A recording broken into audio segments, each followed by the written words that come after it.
Well, wherever you are in the world and whatever time zone you're in, happy Sunday, everyone. Happy Sunday. Happy Sunday. Hello, everyone. Hello. Welcome to everyone in the Twitch chat, to everyone who's watching on YouTube, to everyone who's listening on iTunes, Spotify, or Podbean, which I'll be plugging later. It's so great to have you here. Do sound off whatever platform you are listening over. It'll be lovely to hear from you and to get to know you more. Our office is growing by the day, and you're all amazing colleagues. We love you so much. Welcome to another episode of Dungeon Manager. Before we begin, as ever, we have a couple of thanks to our long-standing, long-serving assistant dungeon managers on Patreon, the wonderful Rory O'Sullivan and Graham Muir. Mwah, we love you so much. We need to do something soon. We did like a one-shot with them once, and that was lovely, and we should do something else with them soon. But thank you so much. If you want to check out our Patreon, you can check it out either in the link or in the Twitch chat or in the description below. There's lots of lovely stuff on there. On a weekly basis, we have stat blocks, we have maps, we have homebrew magic items, and occasionally homebrew spells as well. We have a few more of those coming up for reasons, but you can check all of those out on Patreon. We are also affiliated with Zavi, and you can check out the codes just, I believe, below me on the screen. But basically, Zavi do an incredible range of D&D related clothing and merchandise, such as t-shirts, tote bags, mugs, all that lovely stuff, and you can get discounts using a code that is, I was about to say inspired by us. It's absolutely not inspired by us, but it is affiliated with us. It's inspired by us because it's based on our name, yeah, which makes it sound much cooler. I've just realised you're sat next to me, but you're box I don't think is next to me. So. What if I just go like... All of you that you run, Jess, you're usually to the right or to the left on screen of Ed, and Patrick usually below. You're right below. I'm sorry that the Zoom call is inadequate, Billy. But if you use the code Dungeon10 on Zavi, you can get 10% off site-wide, or if you use Dungeon20, you can get 20% off all of their D&D related clothing. And if you would like to follow us on social media, you can do. You can follow us on Twitter. We're at Dungeon Manager _ Yes. We're also on we're on Facebook, we're on Instagram. You can follow us on Twitch as well. You'll always be notified when we have new episodes, and all of our old material is on YouTube as well. You can click like, subscribe on this video if you would like to. It'd be much appreciated. And you can click the bell icon, which will give you notifications whenever we have a new episode out, which is every Sunday on YouTube, every Wednesday on Twitch. And if podcasting is more your thing, you can check us out on iTunes, Spotify, and Podbean. But without further ado, let us step out of the office, away from work, and back into the world of Dungeon Manager.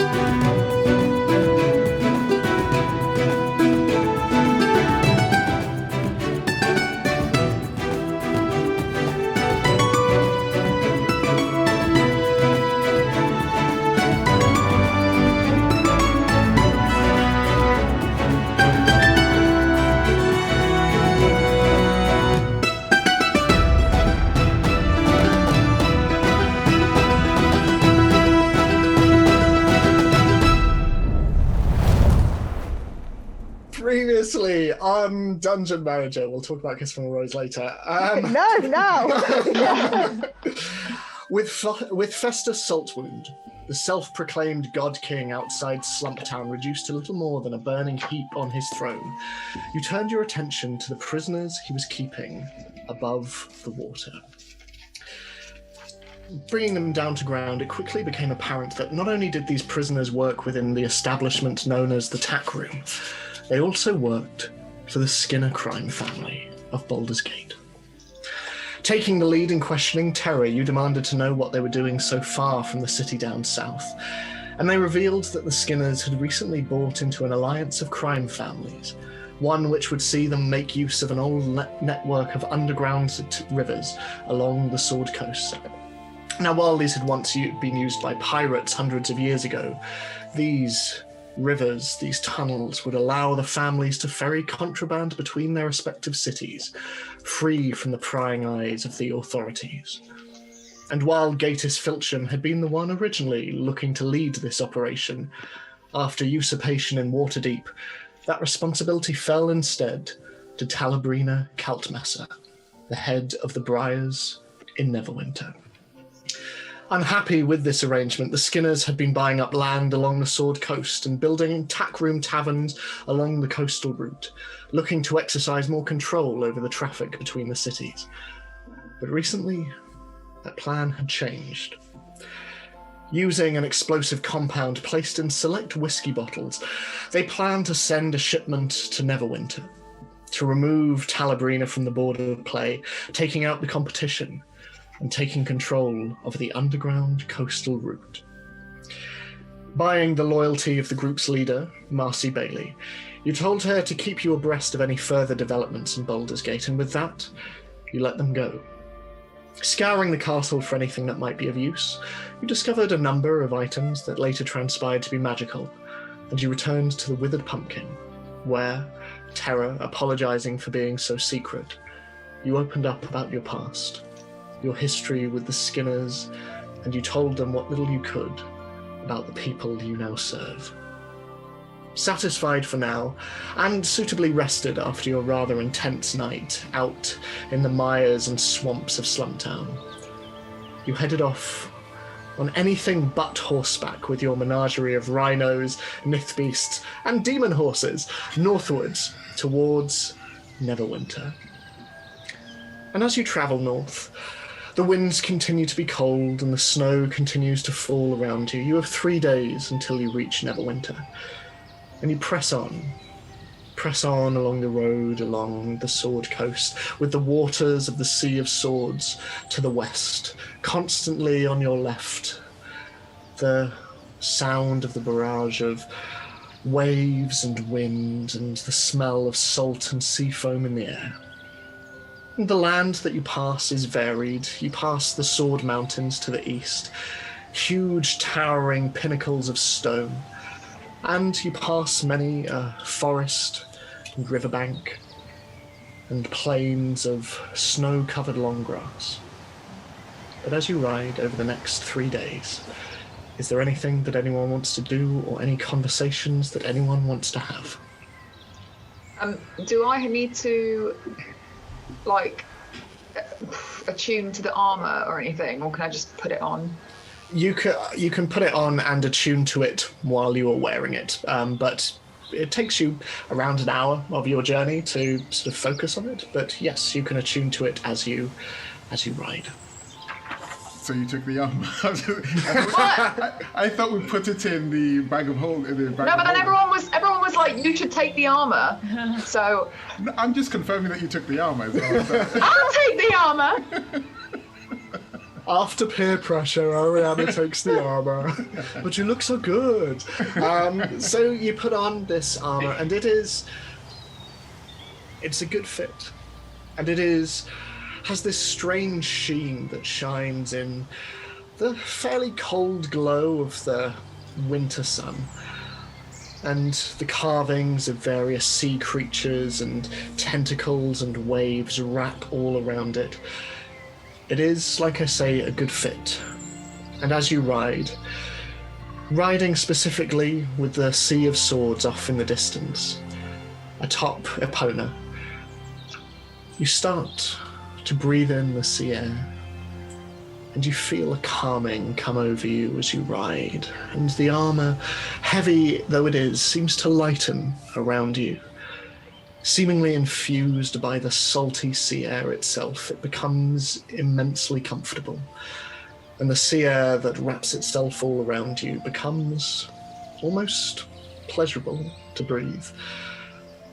Unlike yourself, Zini, everything is very cold, everything is very salty. This is not a pleasant journey for you. You are used to having trees barricading yourself from harsh cold winds and snow. These open areas along the coast, it is not that, I'm afraid. So, as everyone travels, is there anything anyone wants to do either during the days or during the nights when you are on watch? I have a spell scroll for melt minute meteors. Mm-hmm. I think, despite the lack of cooking applications, I think Scarlett will copy it into her cooking/spell book. Okay, so let me just check. Yeah. What So what I've found online is for wizards it takes 2 hours per spell level and 50 GP gold pieces per spell level. It's 3rd level, but it is evocation, and because I'm an evocation wizard, that means it all halves. Okay. Mechanics. Yeah, look at me. So you need to make. I'm just bringing it up myself. Mechanics are fun, everyone. They are. Yeah, we love it. So to copy it down, it's 10 plus the spell level, I think. 10 what? Seconds. So 10. Yeah. So you need to make an intelligence check of 13, but halved. So rounding up, that would be 7, I believe. I think. Oh God, well I hope I get more than that. Hold on, let me get. All I'm hearing is that Scarlett has got more fire.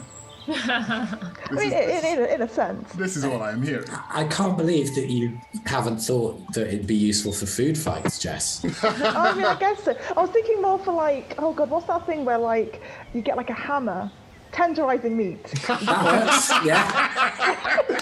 So that nice earthy feel in your steaks. Yeah, that's like people would probably pay good money for meteorized steaks. Wow. So, Cool. Well, I got a 16 because 16. as a wizard, I'm apparently intelligent. Who knew?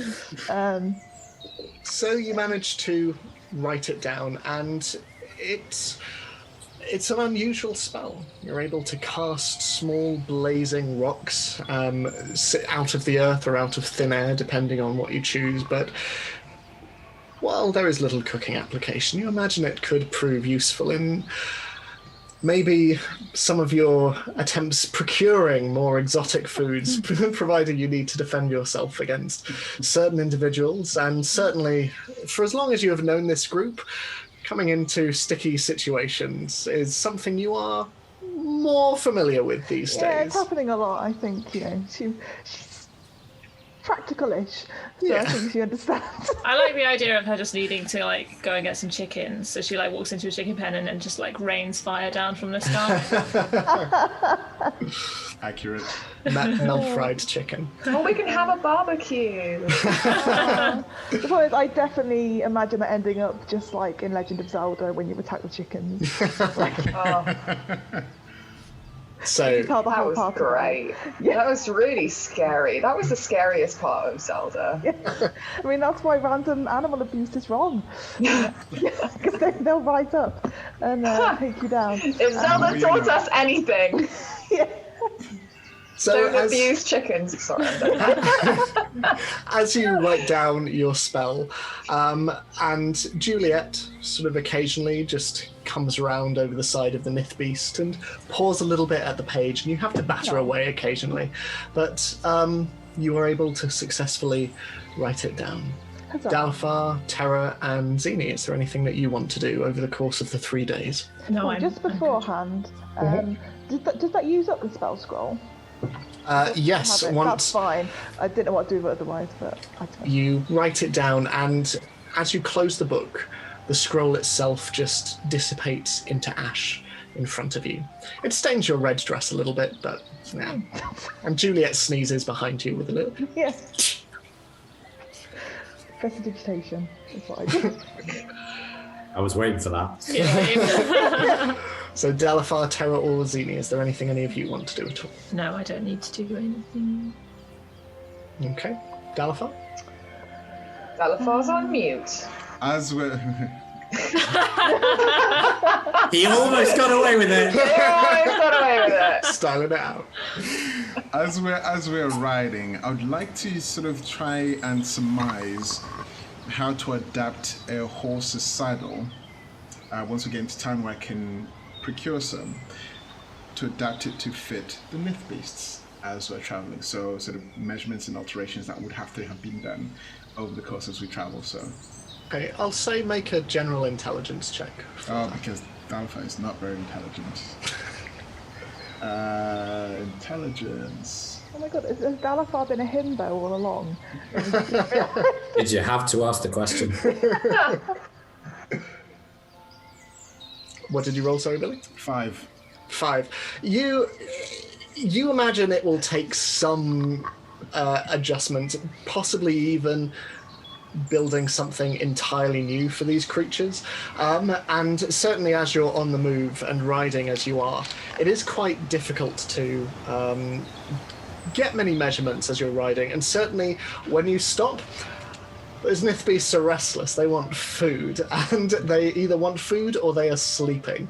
And they are restless sleepers as well. But yeah, you imagine that you'll probably need to commission something.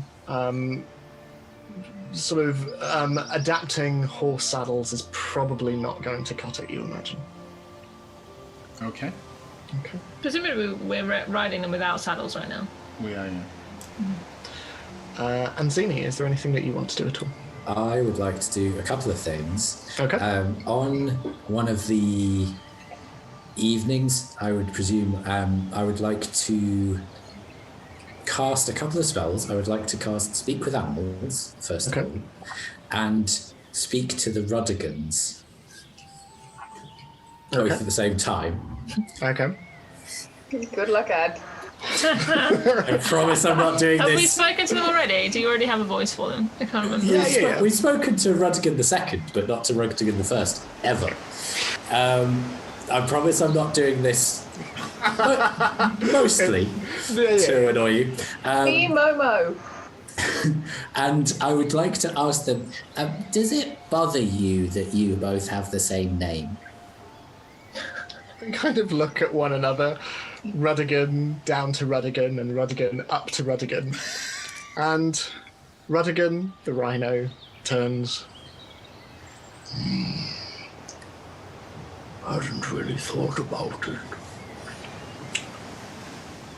But it is the same. Yes, it is the same. I don't mind. Do you mind? Mind.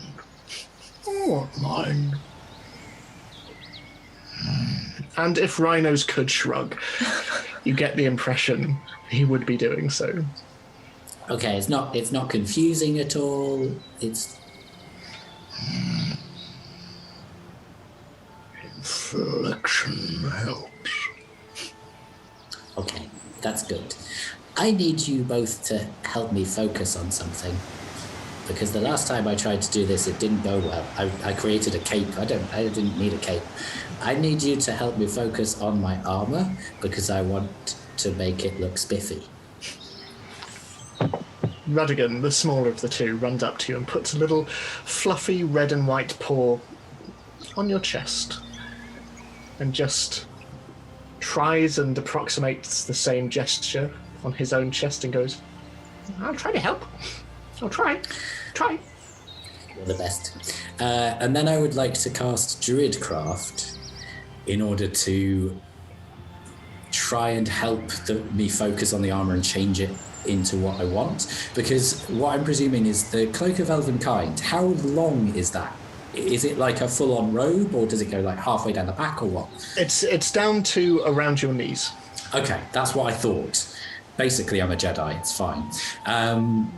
So what I would like to try and do is get rid of the cape, because that's covered by the Cloak of Elvenkind anyway, so it wouldn't be seen, and craft... and I don't know whether you'll allow me to do this, Ed. First of all, icy blue leaves around the collar. Okay. And sort of over the shoulders. And then in the shape of an X over the chest and over the back, bioluminescent blue moss. Okay. So you sit there, and as Ruddigan's paw rests against your chest, you see once more the glowing that you saw in the Elven Glade. both in Rudigan's chest, and as you look down towards his paw, in your own, the veins and the various tendrils within your respective lungs glowing in the shape of an upside-down tree. As it glows and glows, you see elements of the armor begin to grow outwards. And as they do so, they seem almost like magnets to drag in the snowflakes from all around down onto the tips of the leaves that bud and sprout out of your shoulders and around your neck. And reaching out and placing your hand down upon the ground, there is a small little riverbed nearby, and from this you see snaking out moss that glows soft blue. It creeps across the ground, sort of moving almost symbiotically towards you until it reaches onto your wrist, and climbing up your arm just spreads across your chest. And with that, the glow in you and in Rudigan stops. And Rudigan tentatively just pushes himself back and... Is that what you wanted? Almost exactly. Do you think, should we add a sash? I feel like I want a sash. Yeah. So could I add an asymmetrical sash that links from the left hip back up to the left hip? You absolutely can, yeah. Cool. That's in the same kind of icy blue. Mm-hmm. Sounds good. Cool. It's very winter. I love it. Well, I'm a druid. I need to go with nature, you know? Yeah. Lovely. So, yeah, you're able to do that. Awesome. Thank you.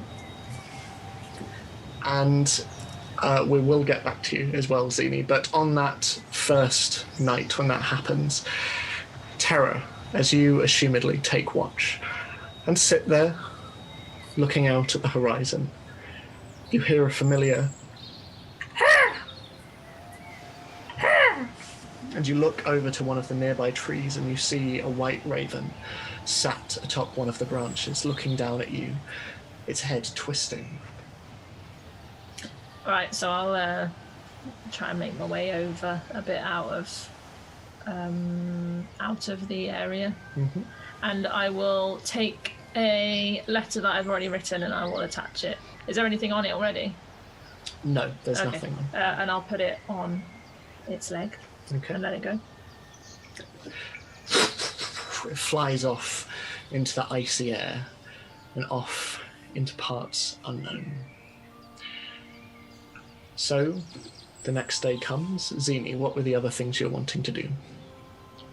At some point, when the group is around, I would just like to say, Ori, could I ask you a favour? What? Well, you know that book that we've read some of, but not everything? Yeah, the one that Terra is translating. Yeah. I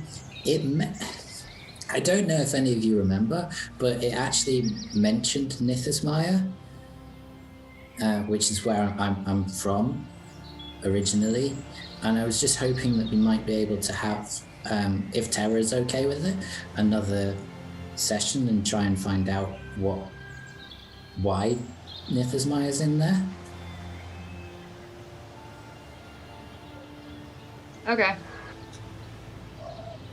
Yeah, fine by me. Cool. And Terra, is that okay? Yeah, that's fine. I mean, it doesn't have to be soon. I just, I'm curious is all. I don't have anything else to do right now. Okay, I'll send that to you now, Catherine. I was just suddenly hurriedly trying to find my document with all of the pages from that. I might need an update, not an update, a refresh on what we've read. From scratch. I'll just send you everything. Last time. But so Terra sits down and makes a start on that. At least it would be slow, so you've got plenty of time. Exactly. Is there anything that anyone wants to do while I send that and while Catherine reads that? If not, that's okay. I mean, I have to say that the bioluminescent moss really makes me think of James Cameron's Avatar. I see. That's what I'm going for. Like, Oh, is it? Oh, Xeni's going to become one with Awa. Yeah. Zini is Awa. Oh. I can't wait for the 2 Avatar sequels that are coming. Lovely. So Terra is hard at work at that. And did you want to wait until she's finished with that before your next thing, Zini? Or? Yeah, I don't think it would make sense to talk to Ariana again, because that's the next thing I want to do. Okay, sure. I think maybe I'd wait a night and then try and catch her on her own if I could, like between watches or something. Okay. Well, as you continue riding, I'll just vamp. Well, I mean, it depends what day we're on, because it might take me the whole journey. Yeah, I mean, I'd say this is... And then we can talk about it when we hey, get Tongs. This is probably the second day, I would imagine. So I don't imagine I'd read it all in one go, so... So this is accumulated knowledge, I would say, over the course of the coming days. But as you ride, the days, they're still cold. But you notice as you travel north, sort of contrary to what you would imagine, that the air appears to become slightly warmer. It still snows, but there is a distinct warmth in the air. And it is one, Scarlett, that is familiar, especially to you. You remember this region being somewhat balmy, even in winter. And as you travel north, you know that you are getting close to Neverwinter. The second day continues, mostly without incident. You pass a couple of people on the road, the odd trader or so who politely nod at you as you move past. Others seem to increase their speed when they see the strange menagerie of animals that you seem to be riding on. But your journey continues unabated. As you come to a stop on the eve of the second day, you know you are a day away from Neverwinter. As you camp for the night, and as day slowly turns to night, you swear, Zini, you start to hear sounds coming from the north. Very faint. And you would imagine, from what little you can tell about the air and the wind in this region, probably from around a day away. But on the horizon, very, very faint, you hear the soft sound. It's booming. It's very hard to describe. It's unlike anything that you've really heard before. The closest thing you can probably liken it to is an explosion. But these happen periodically, every hour or so, faintly in the distance.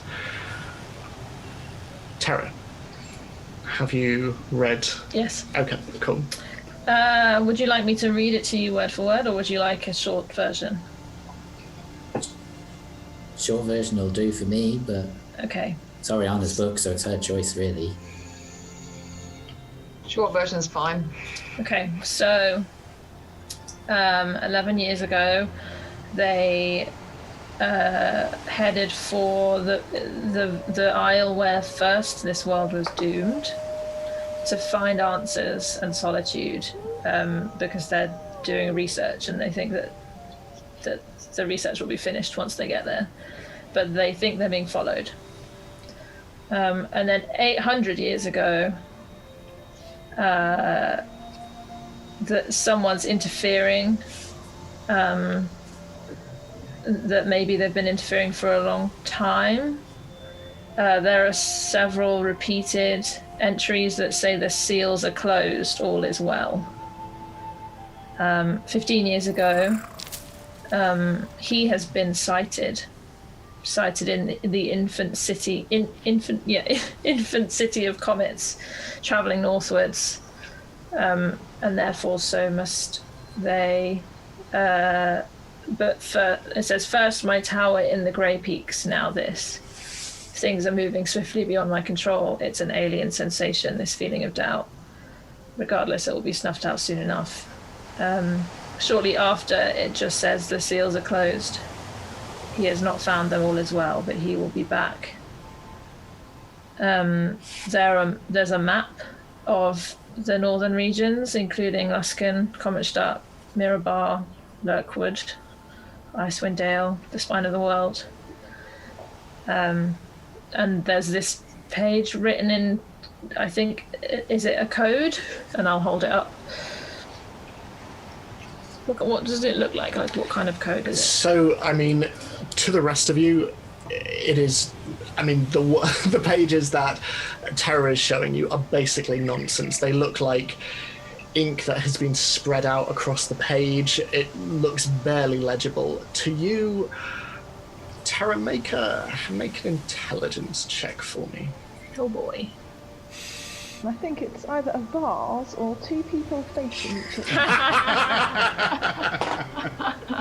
Well, that's interesting. I saw a bumblebee. So it's not in common, presumably. It's not in common, no. The whole thing is Amazingly, I rolled an 18. an 18. You cannot ascertain what it is, unfortunately. It would be possible to roll 2 higher than that. You look really good doing it. So was it just Terra who was rolling to see if she understood the code? Well, I've held up the page. She's so the only one who can understand the language it is written in. Just not clever enough. Just So the- can't so the decipher the code. Okay, so the code isn't written in a language, it's just a code. But it appears to be written in the same vernacular. But I understand the individual words. You do. So can I spend probably quite a long time translating it word for word into common to see if we could then crack it in common? Yes, I will allow that. It'll probably take a day or two. Yeah. But yeah. But yeah, that What is. language is it? You know that it is deep speech. I don't speak that. You know, but you know that from the. I speak primordial. But that from the the comprehend languages, or does that not give you? And have I just told you what it's in? Never mind. It's. Oh, as in I know. Oh, I see. I know 'Cause you're what it says casting- because of comprehend languages. Yes. Yeah, that's why you could read it before rather than Yeah. primordial. Yeah. Cool. The sighted 15 years ago, where was that?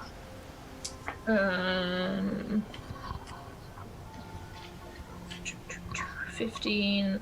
I don't know if it said about the 15 years ago. It just said he has been sighted in the infant city of comets. I don't know where that is.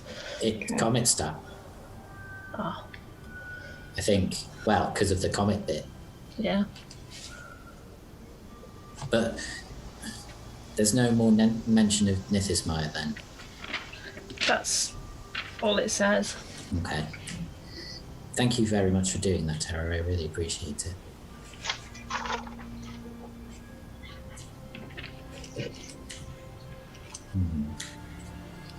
So, night falls. Quickly, Ed, the isle where this world was first doomed, do any of us have any idea what that could be referring to? You can all make history checks if you would like to. Anyone who is interested. My greatest skill. History. I'm not going to because I don't think I would know. I'm just going to open up my avocado, take my dice out. Oh, what? Literally! It's my avocado purse! Of course. Of course. You guys don't have one? Yeah. 12. Okay. 16. Oh, it's gone behind. 5. None of you have any idea what this refers to. Gosh darn it. Okay. These necromancers seem to enjoy their foreboding and ominous writing rather than being terribly specific. The night comes. And Zini, did you say you wanted to talk to Oriana, or did you want to do that later? Yeah, I think I'll grab her when I can. So, like, if either you volunteer for a watch before me or after me, I'll catch you when we cross over. Okay, I'll go first. Okay.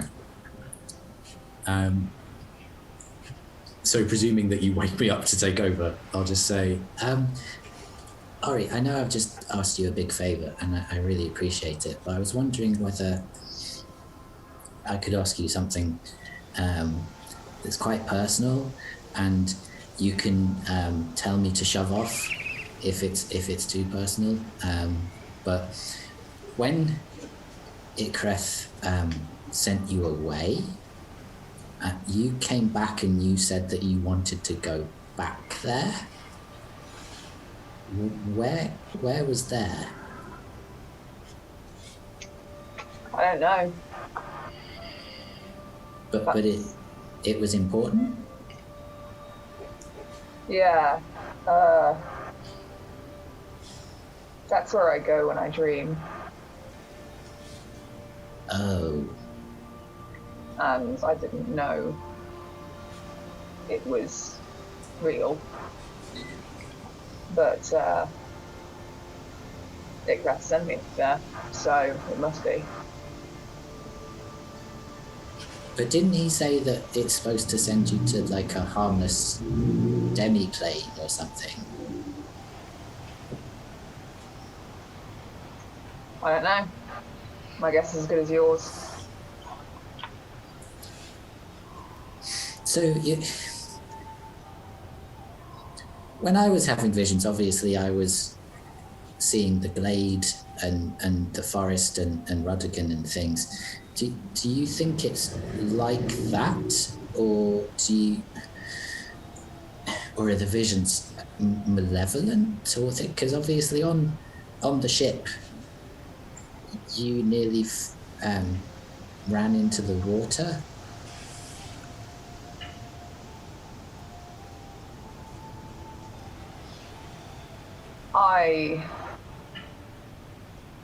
Let's just put it this way. If I was killed there, I think I'd probably die. But there's a risk that you will be killed there? I don't know, I'm pretty good at looking after myself, so I'm sure it'll be fine. Okay.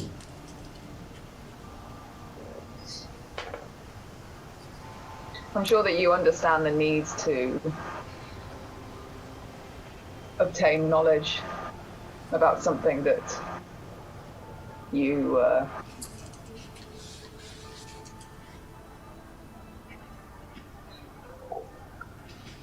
it's just something that I need to explore.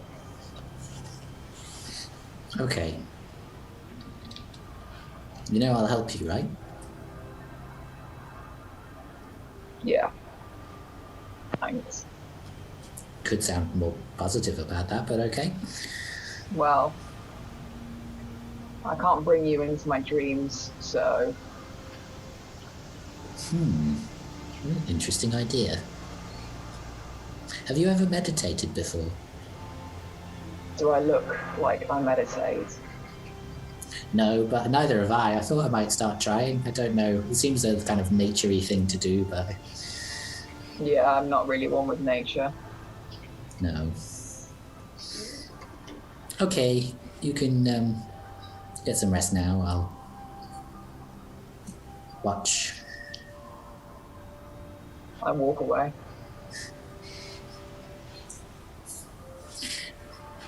I just stubbornly look out at everything but the party.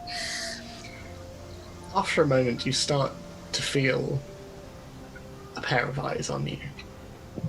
And just looking to the side, you see a little red panda form of Ruddigan. And then you realize there is someone else next to him. the little feline eyes of Juliet, both of them just looking up at you, their heads cocked in unison. Did anyone cast Speak with Animals? No. So go away. They look at each other and then start to run off and play in the snow, kicking up bits of white off into the sky until eventually they tire themselves out and fall asleep, curled in the now familiar red and black yin-yang symbol that they form whenever they sleep together. But night continues without any incident. And you all wake, with one day in which you will be arriving into Neverwinter. The air is cool and crisp, and the sun is high in the sky. It is not snowing, yet a blanket of white covers the entire ground ahead of you, the horizon, the trees, and the various natural barriers that form all around you. So, is there anything that anyone wants to do before they arrive into Neverwinter?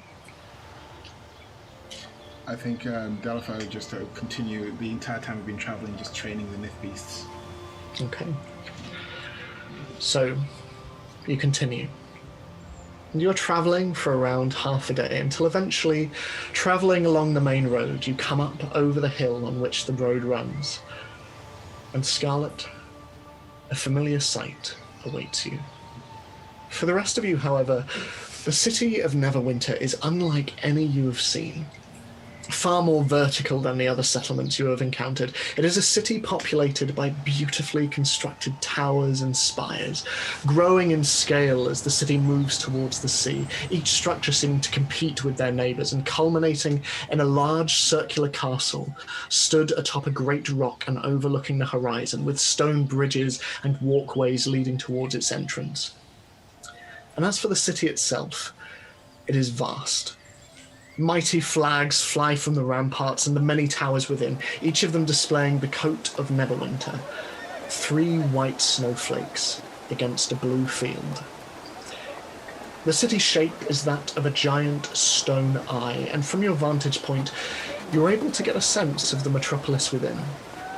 A great river runs through the length of its centre as it slopes down towards the coast into the sea, bisecting the city neatly in two. To its north, you see 2 distinct districts. The one closest to the docks that line the city's edge is affluent and bright, shining underneath the winter sun, while the northeastern district is altogether simpler and lower, punctuated here and there by tall towers. And to the river's south, the city seems divided into a further 2 districts.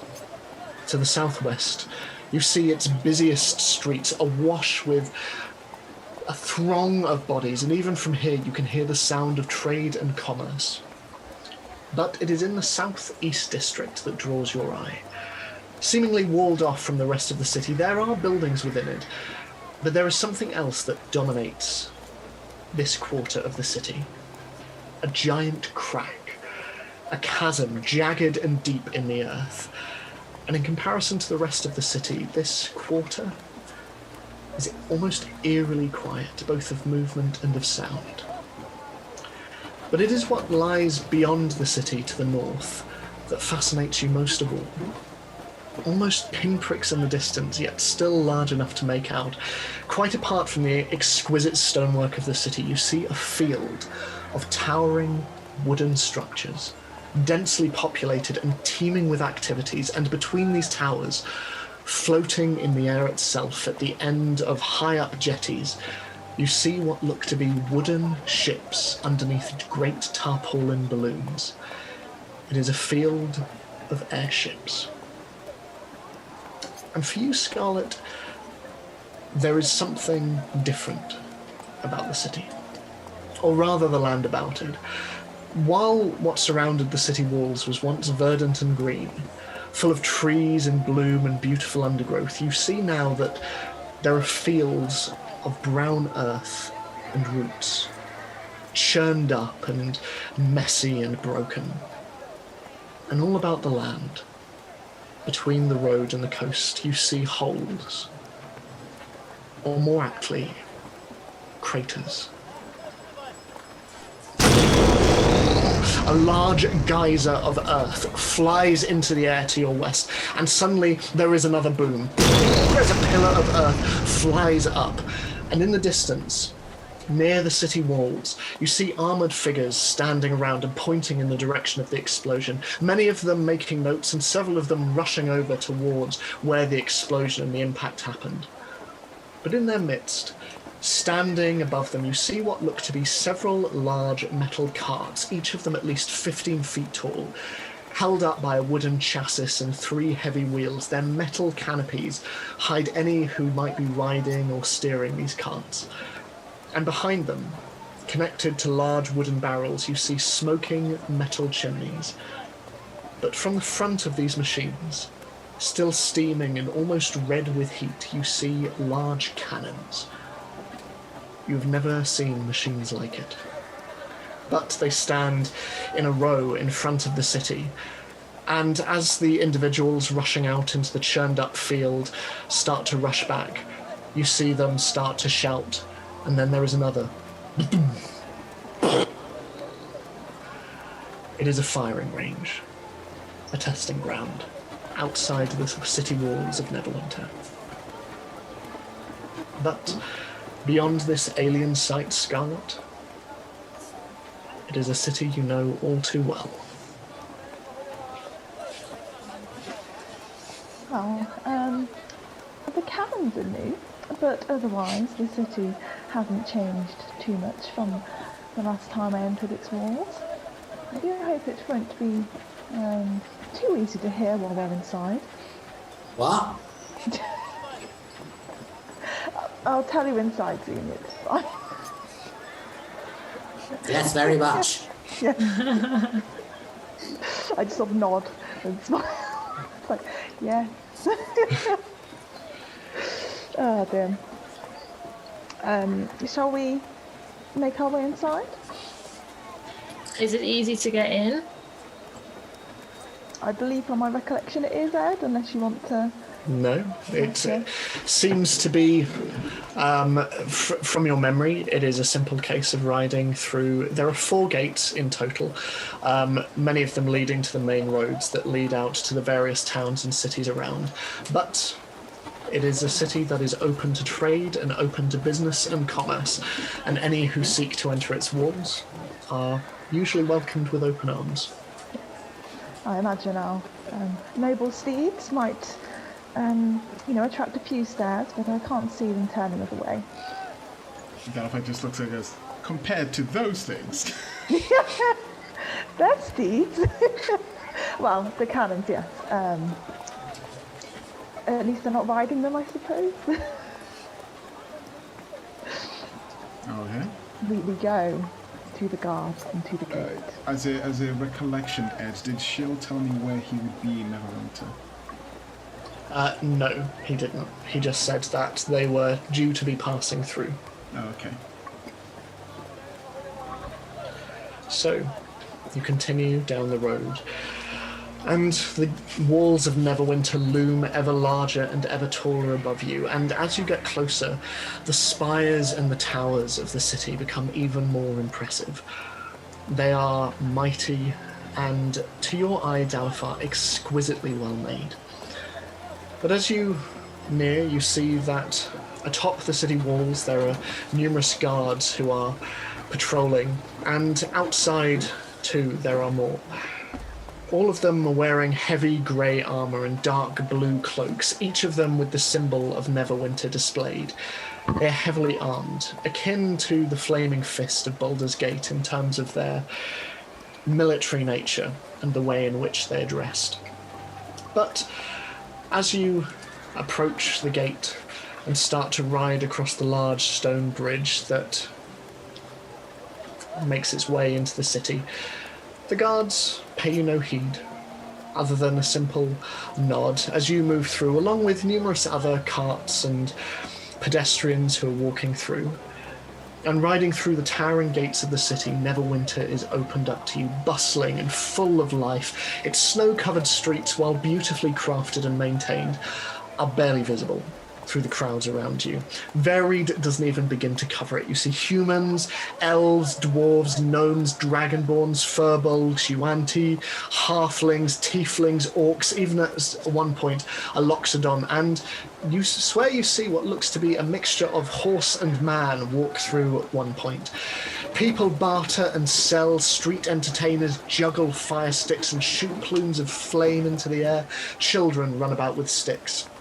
And every so often, you see other figures, moving in groups of 5. They appear to be lawkeepers, wearing simple armour, leather in nature, and dark, grey hooded cloaks. But unlike the stoic figures at the city gates, they seem to be almost at one with the individuals around them and the people, stopping and laughing as they patrol the city. And above the heads of the crowd, as you ride and from your vantage point on top of the Nith beasts, which, it has to be said, draw a number of eyes, as does Ruddigan, and as especially does Epona, you see flying above the crowds small brass-like creatures cartwheeling through the air, often to the delight of children below. But as you look closer at these, you see that they're not living, breathing creatures at all. They're small clockwork constructions that fly through the air, cavorting with one another, and rarer still, similar to these, moving through the streets, alongside horse-drawn carts that move through the people.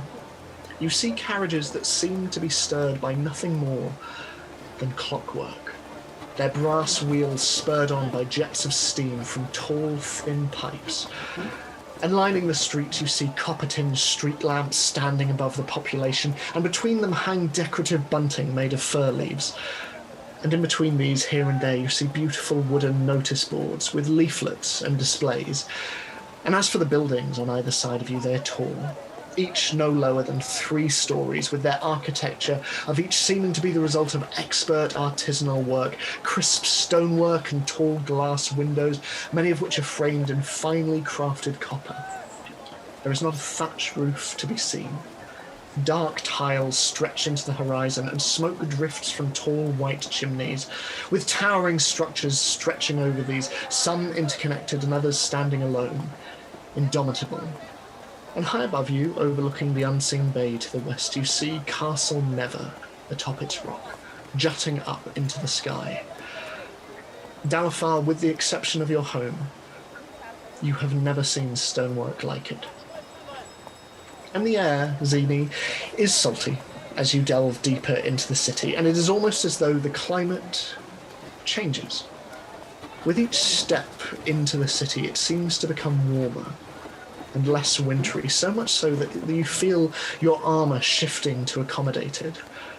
The snow that covers the ground seems to almost melt away the further in you get, revealing individually crafted flagstones, each of them a work of art. It seems almost a waste that these designs are lost underfoot each day, but for you, Scarlett, it is the smells that strike you most of all. The smell of the coast, the aromas of street food, the scent of a multitude of perfumes jostling for attention, the stink of smoke and oil. It is intoxicating, and it is overpowering, just as it was before. Yeah, Scarlett's basically living life at the moment. I have to say, if you had any queries about her aesthetic or taste, going into Neverwinter short answers a lot of questions. You're like, oh, this is where to get to from. This is fine. I have a small minor question. The horseman, what way round was that? Because you didn't say centaur.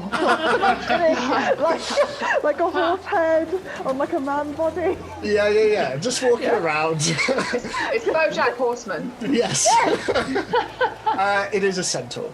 It is a centaur. Okay, that's fine. The BoJack comes later. I think Diani meant to say Hojack Borsman. Yes, of course. So there's no litigious... Yes. We My get bad. a DMTA notice, that we're taking it down. I will say to everyone as well, I assume I'm sort of like heading the pack, so to speak. Nobody else, okay. I think we should probably first find some accommodation. I would recommend the River District. There's a particular tavern there that will probably suit our needs while not drawing too much attention. Is that the Wizard Tower one that you mentioned before? Yes, indeed it is. Cool. Yes. Also, Scarlett, I feel I need to apologise. You know, with the not hearing you thing, I could read lips. I was just joking. But I feel bad now. Oh, you scallywag, Zini, honestly. But no, and plus the inn is also fairly cheap, so we won't break the bank no matter how long we're staying here. That would satisfy Tara.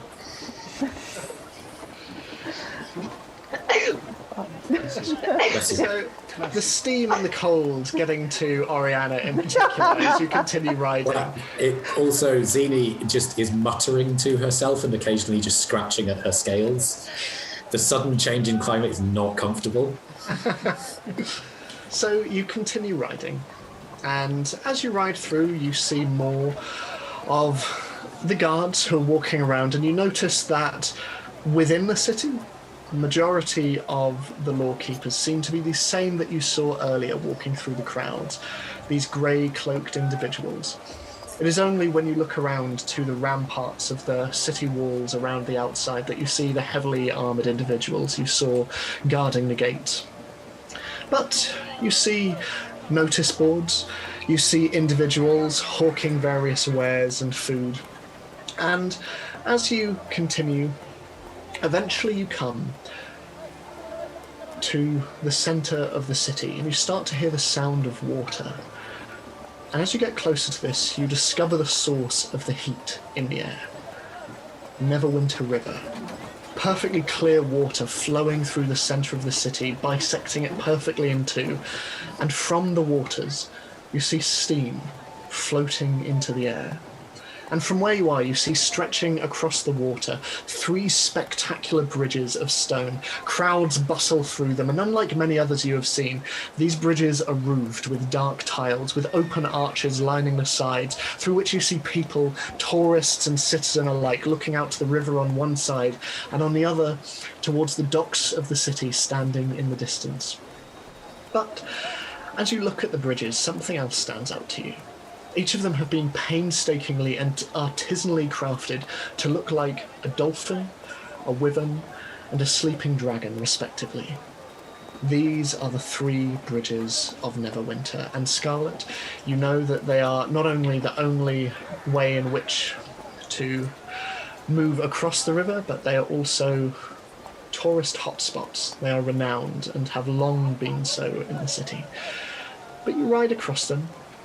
You ride across them into the Black Lake district and find yourself moving from one quarter of the city that seems to be busy and full of trade and business, and as you cross the river, find yourself, if it can be believed, into an even more opulent area. Beautiful mansion houses and towers that stretch high above you with bridges interspersing in between them, casting shadows above you as you pass them. You also see, Zini, something that you have never seen before, but the rest of you have seen examples of here and there. You see large white circles with what look to be numerals around them and large black lines that seem to be moving round in a circle between them, with large echoing clicks and the odd bong echoing out through the streets. You continue riding through until eventually the buildings begin to get lower and lower and lower. You find yourself in the northeasternmost point of the city. It is still bustling, and by no means is it any less luxurious than the rest of the city, but it is somewhat quieter and somewhat more humble in nature. The streets are still beautiful, the houses still impeccable. But certainly as you continue to move eastwards, you start to see what look to be renovated buildings. Older buildings that have been transformed into establishments and houses. And continuing on, and Scarlett leading the way, you eventually find yourself in front of a fairly squat building, stood in amidst the hubbub and business of the streets, elevated on a small mound. You see the base of an ancient grey stone tower, It's very wide, though only 1.5 stories tall as it starts to crumble towards the top. You see ivy wrapping itself around its surface, including over a few ornate windows on display. And at its front, with large pillars on either side, an iron hinged door stands open against the cold, and over this hangs a sign displaying the painted image of a tower on its side, and the words, "The Fallen Tower." There are various hitching posts outside, and you see stables nearby. And the crowds that move around do so between businesses and blacksmiths, and you see a couple of bookstores and clothing stores and a potion shop down the road as well. It is busy, but there is something altogether calmer about this area of the city, unlike that which you first entered. What time of day is it? By now it's probably early afternoon, so 2 o'clock, 3 o'clock, probably. Okay. Scarlett, what is that big bogging thing? Well, Neverwinter is very well known for its artificers, and that is what they call a clock. What does it do? Well, it tells you exactly what time it is. Rather like a sundial, but with clock work. Wait, so you don't tell the time by the sky? It doesn't need the sky. It could be underground and it would still work. It's very scientific, I'm told. City folk are weird. They're resourceful, seeming. Shall we put it at that?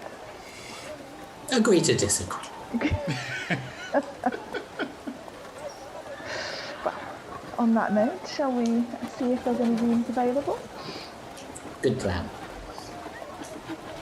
Maybe you should lead the way since you know the area. Very well. I dismount Okay. and hopefully do an alright job at it. The myth beasts have, you've noticed over the course of the journey, started to accommodate for their rather large size. And whenever you're jumping off, they seem to bend slightly at the knee to allow you to dismount. They are becoming very, very well trained, and Doubtful, you note this. No less hungry, but very well trained, nevertheless. Awesome. Like, do the whole thing where you like... I'm going to ASMR those. I don't feel like We can pick it out. Great. Yeah. And then right, and then I confidently stroll inside. Okay. You are met with a simple one-story interior. There is a calm about the place and a warmth inside as well. All around the outside of the room, there are doors. Around 10 in total, all of which seem to lead off towards rooms. There are tables stood around with various stools and benches, all of which seem to be placed around in a not haphazard way, but to your eye, Scarlett, a rustic manner. And you can see that there are various iron chandeliers hanging from the ceiling, and there are animal pelts that are across many of the tables serving as sort of impromptu tablecloths. And you can see that above a number of the doors leading off to rooms, that there are stuffed animal heads on the walls. You also see that as you enter, and a number of the patrons look towards you and nod, you see that by the door there is a small wooden notice board with a number of different papers and leaflets and notes pinned to it. But turning towards the inside, you see that in the center of the room there is a circular bar, and behind it you can see a roaring open fire pit that heats the entire room. And in front of this, there is the bartender. An orc. She has leathery grey skin and a mess of brown hair that looks a little bit like a hedgehog, and thick yellow tusks, and she wears a dirty apron and a gingham dress. But as you enter, she looks towards you and... "Hello, my love, how can I help you?" Good afternoon. Myself and my friends have recently entered Neverwinter, and we're wondering if you might have any rooms to spare to put us up for a few nights. Well, how many do you have? I've got, let me have a look at the books here. I've got 2 rooms. There are 3 beds in each. Will that suit you? Oh yes, there's 5 of us and a few assorted steeds, so I think that and some stables should do us just fine. Lovely. Well, the rooms themselves are not too much. They're 5 silver per night. Food and drink is simple 3 silver per day, and 4 copper for drinks and whatnot. But you have any idea how long you'll be staying, my love? Oh, I mean, probably at least a week, but these things can change so rapidly. I'll pay for a week in advance if that's okay for myself and my companions. Of course. Well, it's 5 per room, so that'll set you back 50 silver. So call it 5 gold. I hand over 5 entire gold. Truly, I am now poor. Thank you very much. Well, it's coming up to afternoon tea. Will you and your party be wanting any kind of food or anything like that, Tom? Oh yes, I would imagine so. Yes, we've been travelling for a while, so good eating is always good to find. Lovely. Well, if you find a table, I'll do my best to get something rustled up for you. If you need me, I'm Turnock Wolfpelt. Everyone calls me Turnip round here, though. So you just make yourself at home, love. The Fallen Tower is now yours. Oh, thank you. Nice to meet you as well. I'm Scarlett, and I'm sure you'll meet my friends soon enough. Lovely to meet you, Scarlett. I know you said that their hair is like a hedgehog, but I just imagine that it's a hedgehog. You can imagine that. Yeah. And I'm afraid that's just the case now. We're in changing it. We're in Beatrix Potter territory. Yeah. But it's like a human-sized hedgehog, just to clarify. Make a great barbarian. A barbed barbarian. Get out. I'll leave. Yeah. So the rest of you come in and are met with this fairly simple but very rustic tavern. It's quite pleasant. Are there places to hitch the bounce? There are, yes, outside. Good. Yeah. I go in, well, before we come in, obviously, I'll hitch them out and give them some meat just to keep them sated. They devour it greedily and eagerly. And you see that you don't need to worry about people stealing these mounts. There is, the crowds seem to be creating an almost perfect circle around where the mounts are now hitched, and you notice that there are a couple of other horses hitched nearby, and they immediately move as far away as the hitching posts allow them.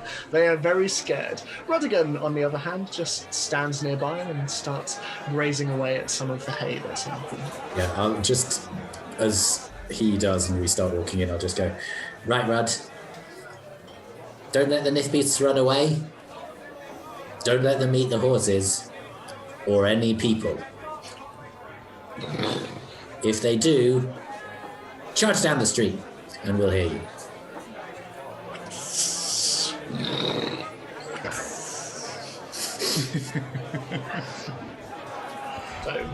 you enter the Fallen Tower, and your room keys are brought over to you, Scarlett, 2 of them.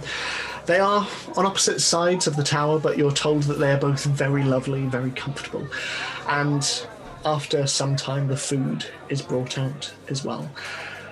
It is a fairly simple stew made of chunks of beef and mushroom and carrots, but it is very, very pleasant. And there is a bread basket that comes with it as well. A bottomless bread basket? For you, Dalifar.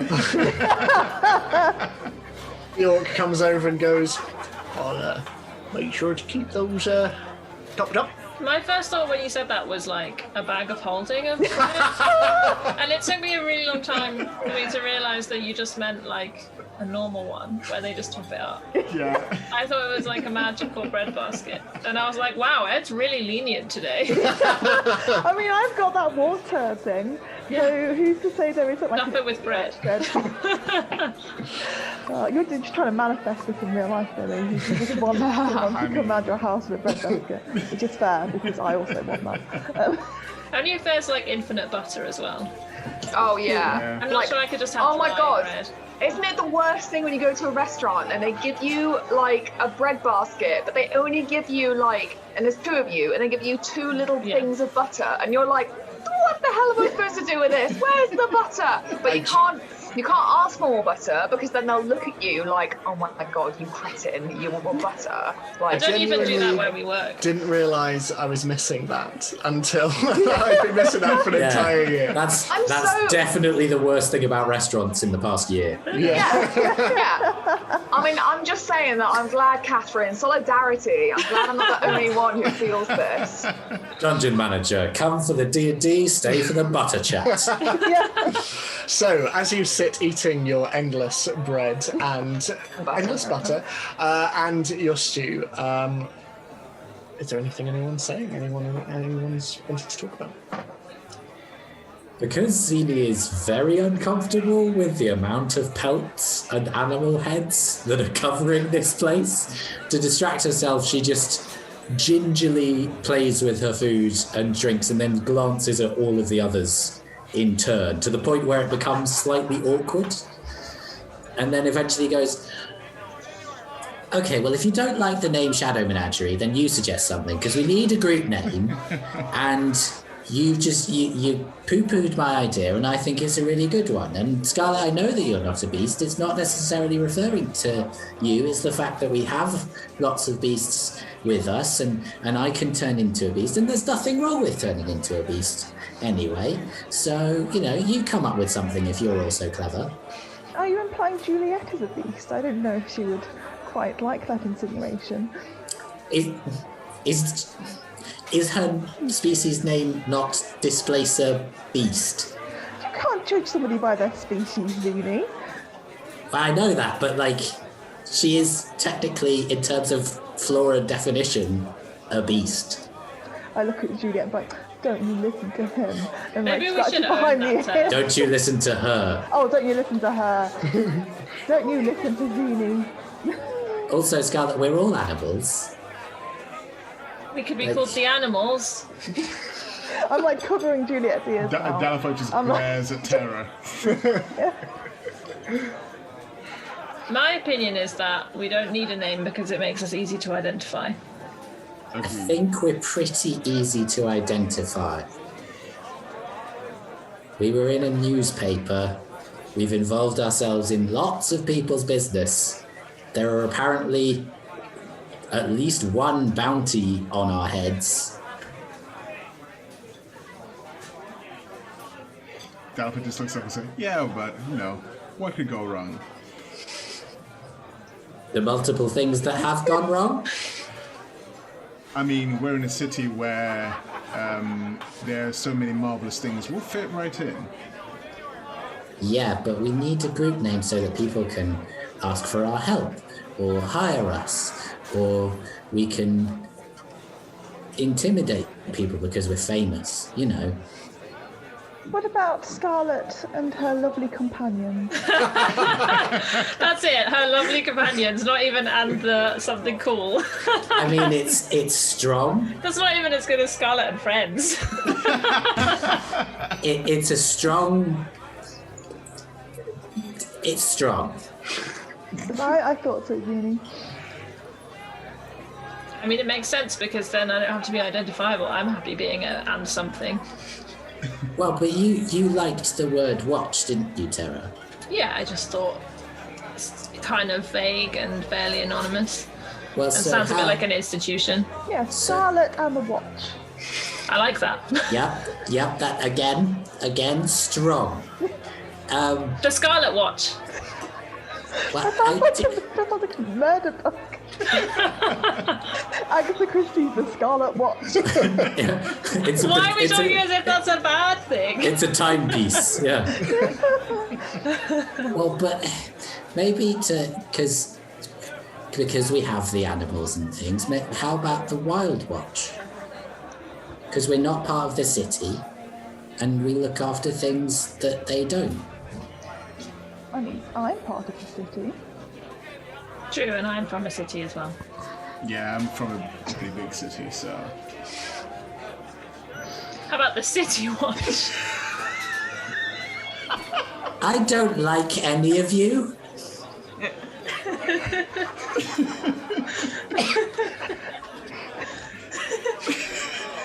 I mean, you brought this up. We were just trying to help. Yeah, because you're being horrible.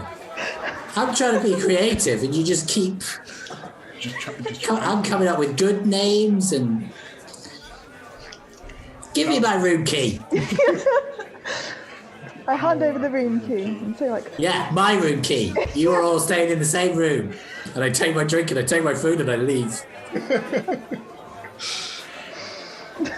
So Zini storms off and tries one room, and then you hear a and then over to the other, and the other room opens and Zini disappears, and Rodigan sort of looks at Juliet for a moment and then shrugs and just leaps up and follows Zini into what is now claimed as very much your domain. When I hear him scratching at the door, I unlock the door and then I slam it again just to make my point. I mean, I thought my suggestions were perfectly serviceable. We have a long journey. I'm sure we can settle this at some point. What was the owner's name? Turnip. And I'm asking Scarlett in character because I wasn't there to hear it. So she introduced herself. We can all call her Turnip. And her surname is Wolf something, but I forgot what it is. Wolfpelt. Yes. Thank you. Except she's a hedgehog.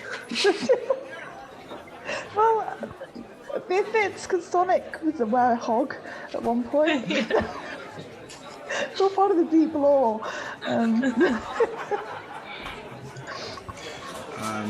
Dalfa finishes eating and goes up to Turnip. Hello, my love. Everything all right? In Orcish, Dalfa just goes, just fine, thank you. Oh, well, not often we have met you speak the mother tongue round here. How can I help you? I'm looking for some saddles for our mounts out there, and perhaps an armorer as well. Horses, are they? Not quite. And I describe the myth beasts to Turnip. Oh, so specialist you're looking for? That'd be helpful. Right, well, for general armory and, I mean, if you're looking for something custom made, there is a very, very fine blacksmith run by a man called Phileas Fleckelmeister. He's a couple of streets down, 3. You won't be able to miss it. It's a large forge out front. Okay. And do you have any weaponsmiths or? I would say Phileas is your man for that as well. He's somewhat of a jack of all trades. Okay, thank you. Not a problem, my love. I sort of go back to the table and say, I'm going out for a little bit. Need to get an eye on the surroundings, and I'll be back later. And I start to head out. Okay. The rest of you, is there anything that you want to do as you finish up your meals, either in the tavern or in your rooms eating? Sulk. God, she's such a teenager. She is. I mean. Yeah, I know. Yeah. I mean, she is, yes. That's why it works so well. And I go, well, Dalfar's gone off to do a few errands, but I thought, given that it's our first, evening in Neverwinter, it might be quite nice to settle in and go to one of the bath houses, perhaps. There's a house for bards? Well, very warm hot baths. You see The word they often use is sauna because of the hot river coming through the city. It's very pleasant.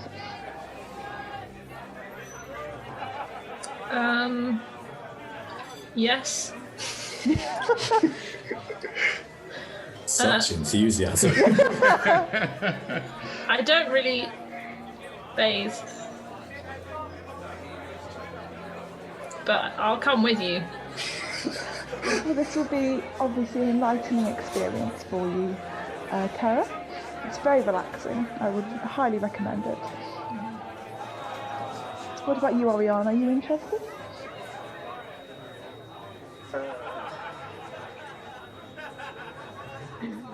Well, I guess I don't have anything else to do.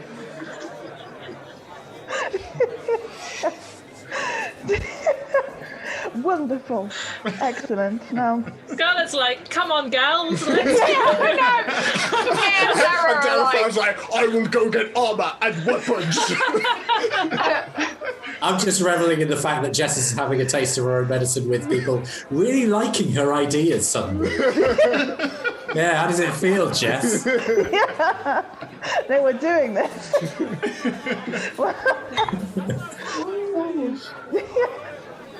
Well, I will knock on Zimi's door and see if she would be in a mood to try something warm after the cold we've experienced. spa day. Do any of Girls' us have... night, girls' night. Girls' night, let's get crunk. the bar? Is that what the kids say? Let's get crunk, that's a thing, isn't it? There is no one I can imagine less likely to say crunk than Oriana. Unless it's like an onomatopoeia for crushing someone's skull. Yeah. Crunk. That's the sounds that I make Or when I did- crush it. Did she just say crunch and you all misheard it as crunk? Yeah. Does anyone have disguise self? Do we know this? I can't remember. Why don't I have disguise self? Don't you? I thought you had did. disguise I mean, if self. anyone's going to have it, No. I have... Yeah. Do I? Oh, I have a mask that does it. yeah. And then the mask can look like a face, right? It can, Yeah. but it can, Okay. Yeah. I'm happy to go to the bathhouse. Excellent. I go to the room where Zini is. And then I tentatively knock on the door. What? Zini, myself and Oriana and Tara were thinking about checking out one of the bathhouses here in Neverwinter. The door opens before you finish the Yeah. sentence. What is it? It's a place that's very, very, very warm. Yes. Yes. I thought it might just be your alley. I've heard that Dragonborn do rather like the experience, so... Well, being cold-blooded, I don't know whether all Dragonborn are cold-blooded, but yes. Wonderful. Dalifal's gone out to grab a few bits. I suppose we could go and let our lovely landlady Turnip know that's where we're going, if he would like to join us. Right. Also, I know that I've managed to make it look like the cold is fine, but I've really been struggling. I know I can hold this demeanour of grace and beauty, but it's just really difficult. It's really You've done cold. an excellent job. Thank you. Yeah. We're all very proud of you, but Well, I knew that already. Oh. Well, I'm happy to report that Neverwinter will give you no such troubles. Thank the gods. It's one of its many, many advantages. Let's go. Let's go. Okay. So, as the four of you head out in search of a bathhouse, Dalifar, what are you doing? Where are you headed? What are you doing? So I'm looking for the forge, heading in the direction that Turnip suggested, but all the time sort of just keeping, even as we were walking in, just sort of trying to remember the pathways that we took and the branching avenues and roadways, and just heading straight for the forge, please. Okay. So, eventually, walking a few streets down, you see a very large forge outside of a building. It is currently aflame, and you see a large anvil in front of it, and there is in front of this rather large stone building, a heavy wooden door that appears to be propped open despite the relative chill in the air, and you can see that there is light coming from inside. There is no name above the door or anything like that, but this appears to be the place. Okay. And seeing no one outside, I take it, I go through the open door. Okay. So, entering, you see a number of workbenches that are scattered around. There are tools, there are various bits of metal that are twisted and straightened on various bits. You can see clamps that are holding things in place. You can see shelves of different types of metal, sheets, rivets, bolts. It is maybe the most metal that you've seen in a room that isn't military. But as you come in, you see at the other end a desk, and a figure is sat behind it, tinkering with something. He is a dwarf, and he has a fairly large mutton chop red beard that is shaved just below the chin. He has thinning red hair, and he has on quite heavy dark overalls. But one of the things that you notice is that his arms stop at the wrists. On one of them, you can see screwed onto it, there is what looks to be a screwdriver. And with this, he is tinkering with an item on the desk. And in the other, you notice that there is a strange device that is strapped onto the wrist. It looks like a smaller version of one of the clocks that Scarlett was talking about earlier. But every, you would wager, minute, it gives a small ding. Where the hand should be, there is a small purple hand, vaguely translucent, that hangs in the air just above the wrist. And every time that this ding from his wrist happens, for a split second it disappears out and then comes back in. You have seen this spell before, and it is Mage Hand. And he is tinkering with items on the desk before looking up. Hey, stranger, how can I help you? Hello, I am told you are Phileas. That's me. It's good to see a fellow dwarf. How can I help? I am looking for perhaps some plates and some saddles for some specialized mounts. And I was hoping you'd be the person to talk to. Sure. What kind of mounts do you have? I take it if you're requiring specialist gear, probably not horses. Not horses. And, well, I tried first saying they are Nith beasts. Are you familiar with them? Can't say that I am. And I then sort of proceed to describe them in great detail, having spent so much time with them. Oh, okay. Ogma's balls. Well, okay, that's, I mean, I'm probably going to need to get up close and personal with at least one of them, so, are you hitched nearby? We are. We're Okay. at the Fallen Tower? Okay, yep, no, I'm familiar with the place. Yeah, no, I can come by. I'll be closing up soon, but I can, on my way back home, I can take it they're probably fairly distinctive, so I'll, it might be good if I could have someone there to make sure that they don't fucking eat me, but, yeah, no, I can do the measurements for that, not a problem. You needed, sheets of metal, right, for, what, armor, stuff like that? For armor, yes. Give them a saddle and some armor. Okay. Yeah, I can do that. I'll need to see the job before I price it up, but it'll probably set you back a couple of 100 gold. Okay.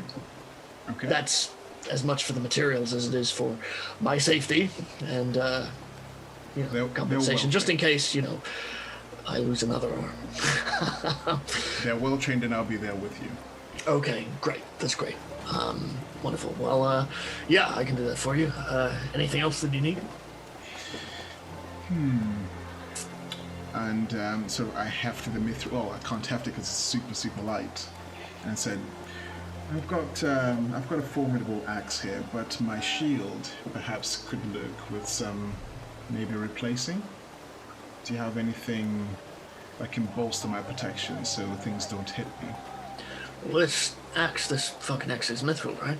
Yeah. Okay. I mean, mithril's about as sturdy as you're gonna get, and I gotta say it's not that easy to come by, but I don't have the raw materials, but I had an apprentice went missing recently in the southeast quadrant of the city, around an area known as the Chasm. Look, I've been looking at that for my own purposes. I'm working on something. But the fucker disappeared.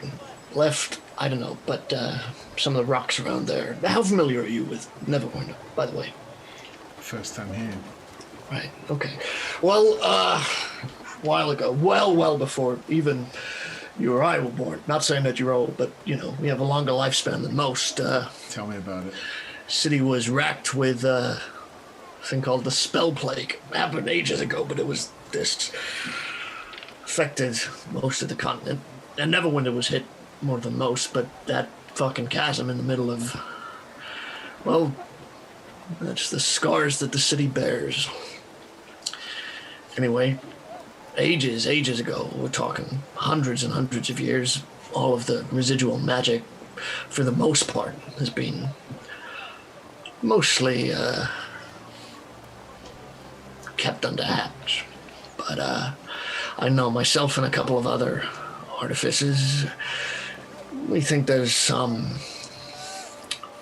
residual effects in the area, particularly around the chasm itself. Now, like I say, I sent my apprentice there for my own reasons, but look, I don't know if you can get into that district and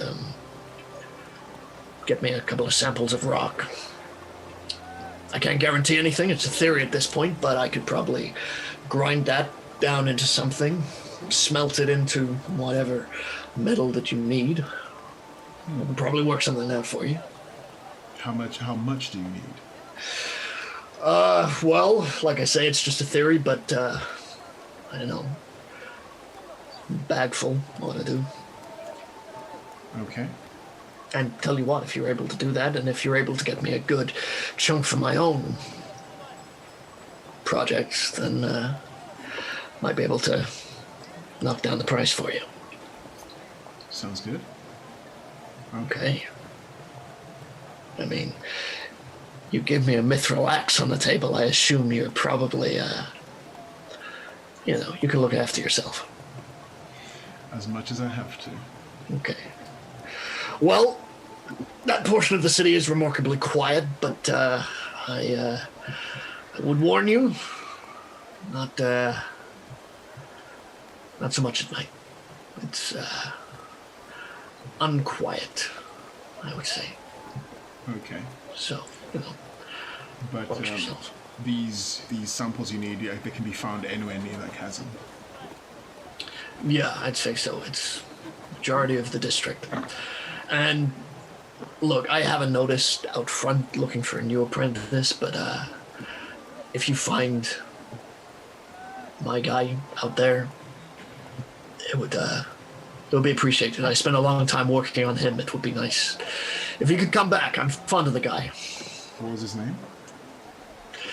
His name is Gear. It's not the most not the most invented name, but Gear is his name. Okay. All right. I'll wait for you at the inn. Lovely. I'll come by in a few hours. Okay. I pick up the axe and say my farewells and head out. Pleasure doing business with you, friend. Thank you. Dalifar, by the way. Delta. Phileas. Good to meet you. Okay. And I head back to the part of because obviously we're walking down the street and we saw a potion shop and other things. I would like to go sort of just have a look outside and see where that is. Well, while you do that, we will go back to our bathhouse episode. So, the four of you, you're walking for some time, and Scarlett, you are aware of various bathhouses in the city. They are not only something that are very, very common within Neverwinter, thanks to the unending supply of warm water that runs through the center of the city, but they are a booming trade, and you are aware of, through reputation but also through conversations of clients and various individuals that you've come to know over your time in the city, where the best ones are. And nearby, as you make your way towards it, you see ahead of you the domed roofs, quite low in comparison to the other buildings, but the domed roofs of Clearwater baths. And it is a simple sandstone building with beautiful terracotta tiles, and there is something sort of almost sort of Riviera-esque about it. But you can see that there are numerous pipes that lead out into the river itself, through which you see cascades of warm water falling into the depths. And at the top of each of these domes, you see round holes in the roofs where steam just billows out constantly. It is a remarkably beautiful building. Wonderful. I will inquire if they have any private rooms for us. For your first time, it's often nice not to be in the hoi polloi. Can I duck out somewhere and find somewhere to cast Disguise Self? Yes, you can. Sorry, I was making a note of something. I thought, and I was like, "Oh, she's asking the group." No, she's not asking the group. She's asking me. Yes, you absolutely can. Cool, because it only lasts for an hour, doesn't it? Mm-hmm. I'd like to look like myself, but with just more sort of natural skin. Okay, so you place the mask on your face, this porcelain mask, and as you do so, the earth and the cracked mud all over your form seemingly melts away until you see light brown skin, soft, and it's smooth. And you walk around the corner and see the others ahead of you, and the rest of you see Terra standing in front of you. So what do we do now? I will go in. There will be someone to greet us, I imagine, in the reception area, and I will see what they have available for us. So you walk inside and you are met with a large open area. Your footsteps echo around, and you see a small fountain in the centre of the room, and you notice that the floor itself seems to be made of marble, with marble pillars stretching up and ivy on the wrapping around these pillars up towards the domed roof. And as you enter, the four of you, a gentleman wearing a white robe walks forward. He's elven and has slicked back blonde hair and very pointy ears, and he walks forward and, hello, my name is Clarence Clearwater. Welcome to Clearwater Baths. How can I help you all? Are you here for individuals, or you want more of a group thing? I think we would like a group experience, if that's okay. My friends here have never been to a bathhouse before, and I would like them to share and savour the experience. Well, my. Lady, you have excellent taste if you're bringing your friends here. Welcome, all of you. I promise you that this will be an experience that you will never forget. And I will, Roger! Thank you. Please, can you prepare the petal room for our guests, please? Thank you. Thank you, Roger. So, how long might you want the room for? I would say an hour or so. Also, we always allow room for more, do we not? Oh, wonderful. Yes, we will see how it goes. Wonderful. Well, I will have your robes ready for you, and then you may enter when Roger is ready. He will come out to me and he will let me know. But do feel free to take a bench in. You have a little cat. Would the little cat like to go in as well? I can look after the little cat here. To be honest, she's never tried the experience. I think we will see how she goes, and if not, she might wish to stay outside. Aha, yes, all right. Take a bench, and I will have Roger come and fetch you shortly. My red panda's coming too. Oh, is he now? Well, all right. Well, the more the merrier. That will set you each back 10 gold for the hour. If it ends up being also, it will be an extra 10 gold. Is that amenable? Yes, I will pay the full amount. My. Well, you are gifting your friends beyond measure today, I believe. Thank you very much. It will be ready for you very shortly. Roger! And with that, Clarence walks off in the direction of the patrol room. It's very expensive. Yeah. It's not just a bath then. No. Well, it's for the whole experience. I mean, we could have gone to a few less upmarket places, but, you know, I think in these cases hygiene should always be, you know, at the forefront of our minds. So eventually, Clarence comes out, as does Roger, a very sweaty and very steam-covered and bedraggled-looking elf with curly black hair. You're unsure whether the curls are natural or just because of the humidity. They stick out to quite a degree. But he comes out and, your pedal room, it's ready for you all, so you may go in. Wonderful. Thank you, Roger. Yes, thank you, Roger. Have a lovely time. Can I roll an insight check to see what the problem this guy has with Roger is? Yeah, sure, make an insight check. Oh, Roger! Can I find out as well? Yes. I want The to know. messy X's, it's a whole thing. It's my second 14 of the day, so but with my insight, it's a 21. 21? Wow. 17. 17. It just seems to be, he, like, in elven years, he appears to be quite a bit younger than Clarence.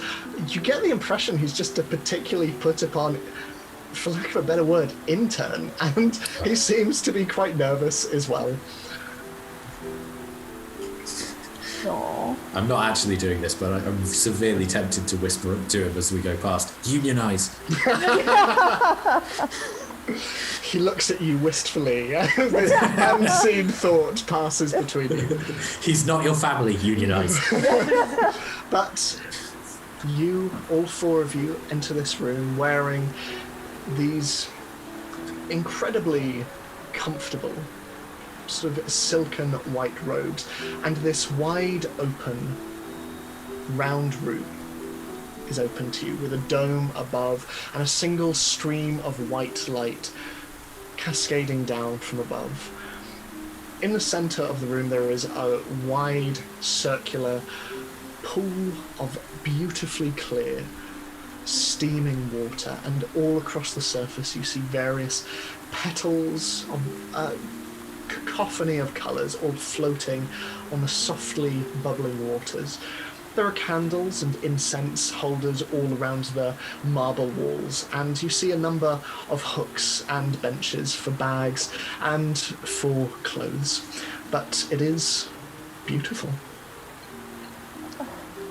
Scarlett just like clasps her hands together. She's so happy. She's like, she's like, finally. Wonderful. So, basically, you disrobe and enter the water and relax. Disrobe. We're naked.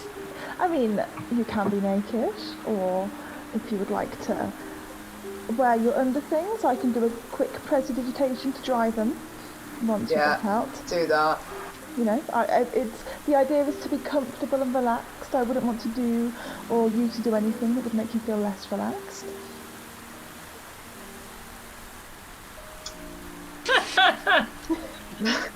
Maybe we should all keep our underclothes on. Yeah. Very well. I might just dip my legs in and keep the robe on, but not get it wet. I mean, if that's what you would like, Simi, that's absolutely fine. I'm gonna do that too. I mean, a full body submerge is quite pleasant, but Yeah, but I don't... The change in heat... with my scales, and I don't want to bring on a shed. Oh, fair Because enough. a shed during winter will be horrible. Oof.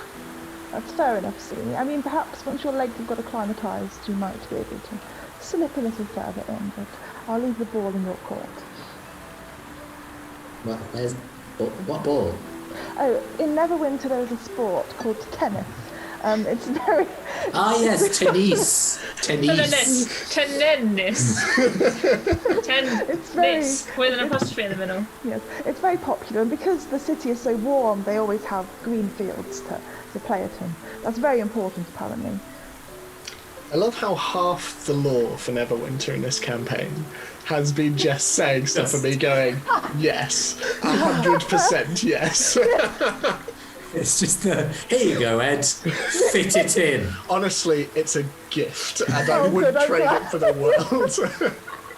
You know, just suddenly, you know, the invention of tennis was like a big part of your campaign, and you're now having to like That's the go end through all game. your notes. Yeah, you're like, for God's sake.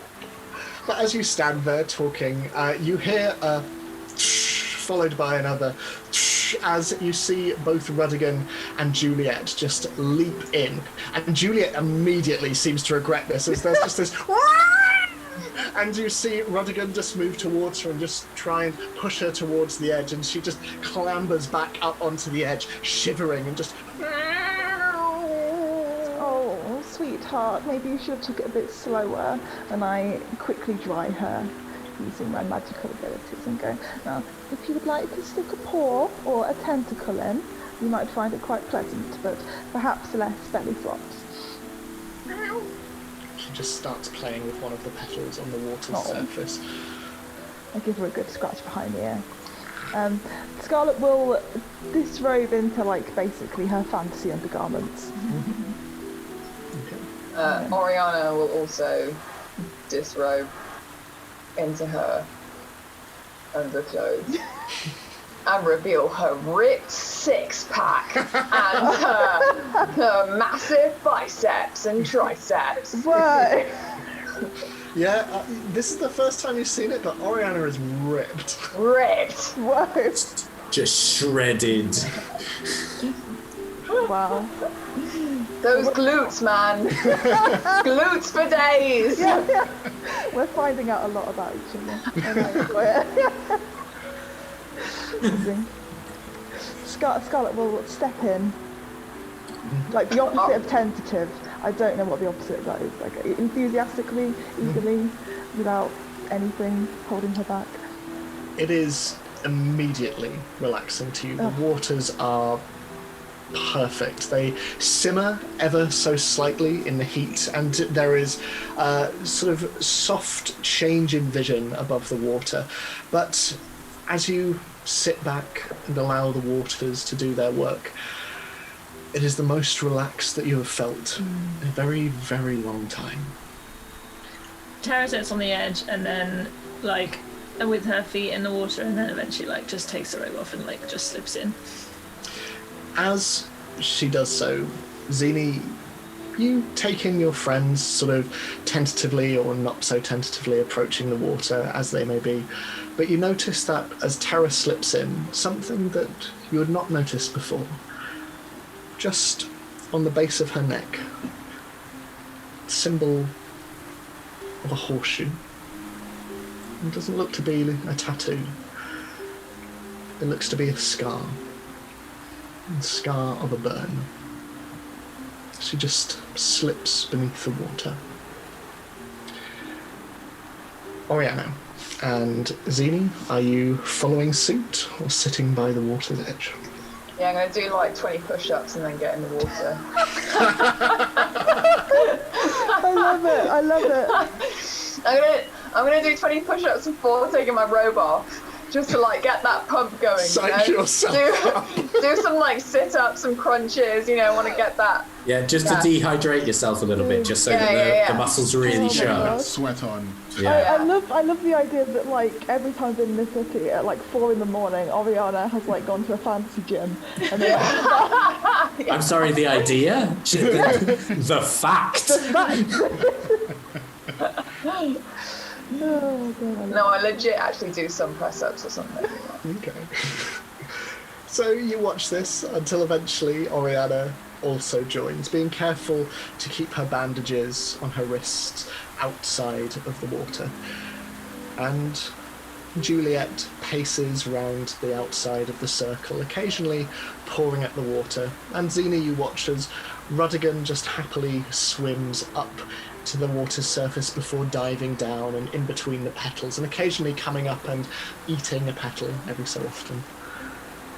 Can I just be sitting at the edge, and when Oriana shows off her titanic biceps, I'll just gather my own around me, slightly embarrassed, even though they're covered by the robe, because mine are nowhere near like that. I mean, looking at the group around you, like, Oriana is stacked. Terra also is incredibly Would this be a fun time hench. to, like, do this magic thing? I'm not going to do it, but that would be really Oh, fun. that would be so funny. If as soon as she's doing the push-ups, and then you just go... The water rises slightly. It's like when the genie zaps Aladdin and just gives him loads of muscles. Yeah. If it helps, like, Scarlett is basically as lean as you can possibly imagine. Like, sometimes you worry how she can pick up that wooden spoon of hers. You know, she is. And every time Rudigan eats a petal, I just sigh and druid-craft a new one to replace it. So the four of you sit there in the bath waters, calm, relaxed. And is there anything in particular that you want to do or talk about as you sit there in the water? I think Scarlett will have, ever since she got in and relaxed, I think she sort of would have closed her eyes to soak in the sort of sensory experience of it all and go, oh, I did miss this. You know, I used to go to a bathhouse every week, but I'm afraid only cities like Neverwinter tend to have them. 10 gold a week. Well, it was more than that. There's a one in Black Lake, but it was a private room owned by my employer, so it was practically free for me to use. Oh. Okay. Yes, but so I mean, the cost of your own private room, I wouldn't want to imagine how much that would be, but, you know, like everything, I didn't have to pay for it, which was rather pleasant. But alas, things change.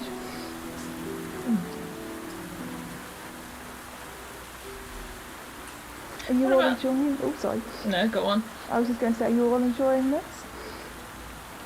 Yeah, it's fine.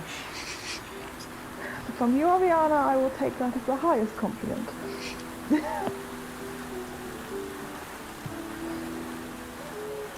Yes. So, as the four of you sit in the bathhouse, across town, Dalafar, you're walking through the streets, making your way through the various crowds, and occasionally meeting eyes with the people that you pass, nodding at them as you make your way towards the shops and the potion house that you're looking for. But there is another pair of eyes looking at you. 5 from on high.